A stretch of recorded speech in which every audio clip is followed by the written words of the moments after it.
Depuis plusieurs années, en Provence-Alpes-Côte d'Azur, le nombre de déplacements domicile-travail augmente autour des métropoles et les distances entre les lieux d'habitation et d'emploi s'allongent.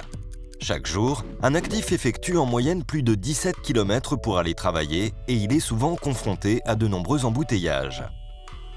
Face aux enjeux de santé publique et climatique, de plus en plus d'habitants de la région souhaitent pouvoir utiliser des modes de transport moins polluants pour leurs déplacements du quotidien. Les transports en commun contribuent au développement des mobilités durables. Parmi eux, le ferroviaire possède tous les atouts pour répondre à cette attente. Cependant, aujourd'hui, les trains du quotidien ne sont pas suffisamment nombreux et les retards, aggravés par une infrastructure mal adaptée, sont encore trop fréquents pour inciter les usagers à changer leurs habitudes. Il est donc important d'agir pour améliorer la qualité du service ferroviaire des déplacements quotidiens. C'est l'ambition du projet de ligne nouvelle Provence-Côte d'Azur. Alors en quoi consiste-t-il exactement ? Les nœuds ferroviaires de Marseille, de Toulon et de Nice sont saturés, ce qui entraîne une dégradation des circulations des trains. Le gouvernement a décidé d'améliorer cette situation pour permettre un fonctionnement performant de type RER dans les aires métropolitaines. C'est l'objectif des phases 1 et 2 du projet qui entre en concertation en 2019. Ces aménagements, qui bénéficieraient aux usagers de l'ensemble de la région, seraient réalisés conjointement dans les 3 départements des Bouches-du-Rhône, du Var et des Alpes-Maritimes.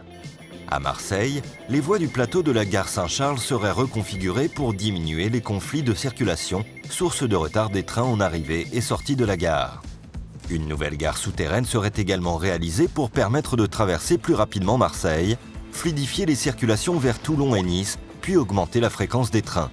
En complément, dans les Bouches-du-Rhône, les lignes de Marseille à l'Estac et de Marseille à Aubagne seraient renforcées par des portions de voies nouvelles. Dans les Alpes-Maritimes, plusieurs changements sont envisagés. Des créations de voies à quai dans les gares de Cannes, d'Antibes et de Nice-Ville, l'amélioration de la bifurcation vers Grasse, la création d'un pôle d'échange multimodal TER-TGV à Nice Aéroport et le déplacement de la halte TER de Cannes-la-Boca vers Cannes Marchandises. Dans le Var, le projet prévoit l'amélioration de la bifurcation vers Hyères-à-la-Pauline, à l'est de Toulon, ainsi que la création d'installations performantes en gare de l'Ouest toulonnais pour permettre la mise en place d'une navette entre l'ouest de Toulon et Carnoules. Ces travaux permettraient de fiabiliser et fluidifier le service ferroviaire et d'augmenter le nombre de trains du quotidien. Sur l'aire marseillaise, ce sont 16 TER par heure qui circulent actuellement. Il serait 23 à l'avenir. Sur l'aire toulonnaise, le nombre de TER doublerait et dans les Alpes-Maritimes, un TER circule toutes les 20 minutes en moyenne aujourd'hui. Entre Cannes et Menton, cette fréquence serait ramenée à 1 toutes les 10 minutes en moyenne. Grâce à ces aménagements, les usagers pourraient aussi bénéficier de nouvelles liaisons directes et accélérées entre Toulon, la gare de Vitrolles Aéroport et Miramas. De plus, chaque année, les temps de parcours de 20 000 trains seraient diminués d'au moins 15 minutes.